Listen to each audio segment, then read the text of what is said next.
سڵاو من بڕیار غەفور پەرستار لە کۆمەڵگەی پەروەردەیی خۆر لە پرۆگرامی خۆردروستیەوە لەگەڵتان. کالیسیۆم دروستکەری ئێس کە منداڵ و تازە پێگەیشتوان پێویستیان پێیەتی.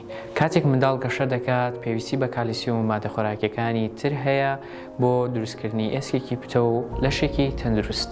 لە نێوان تەمەنەکانی 9 بۆ 18 ساڵ پێویستی جەستە بە کالیسیۆم لە بەرزترینی ئاسیدایە و وەرنەگرتنی کالیسیۆمی تەواو لەم ماوەیەدا کاریگەری لەسەر بەهێزی ئێسک دەبێت لە دواتر و خۆراکەکانی تری ژیانیدا. کالیسیۆم کانزایەکە کە زۆرێک لە بەشەکانی لەش پێویستیان پێیەتی و کاری سەرەکی دروستکردنی ئێسک و ددانی بەهێزە کە لە 90% کالیسیۆمی جەستەیان تێدایە.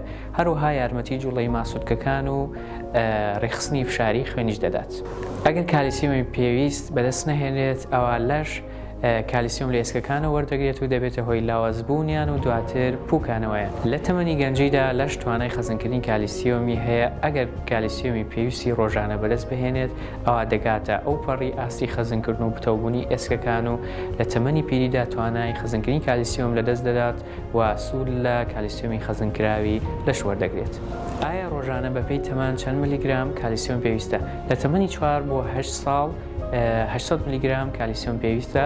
لە تەمەنی 9 بۆ 18 ساڵ 1300 میلیگرام کالیسیۆم پێویستە و لە تەمەنی 90 ساڵ بەرەوسەرەوە ئەوە 1000 میلیگرام کالیسیۆم پێویستە. باشترین ڕێگا بۆ بەدەستهێنانی کالیسیۆم خواردن و خواردنەوەی ئەو خۆراکانەیە کە بە شێوەیەکی سروشتی دەوڵەمەندن بە کالیسیۆم. لەوانە شیرەمەنیەکان، شیری کەمچەور و ماست، پاقلەمەنیەکان، نیسک و نۆک، سەوزەکان بە گشتی، هەروەها خواردنە دەریایەکان بە تایبەت ئەوانەی ئێسکیان هەیە و لە کۆتاییدا تەواو کارەکانی کالیسیۆم کە لە دەرمانخانەکاندا بەردەستن. لە کۆتاییدا لە بیرمان نەچێت کە کالیسیۆم بەتەنها کار ناکات. گەشەکردنی لەش پێویستی بە کانزەکانی تری وەک مەگنیسیۆم و فۆسفۆر هەیە و هەروەها ڤیتامینەکانی وەک دی و کەی هەیە.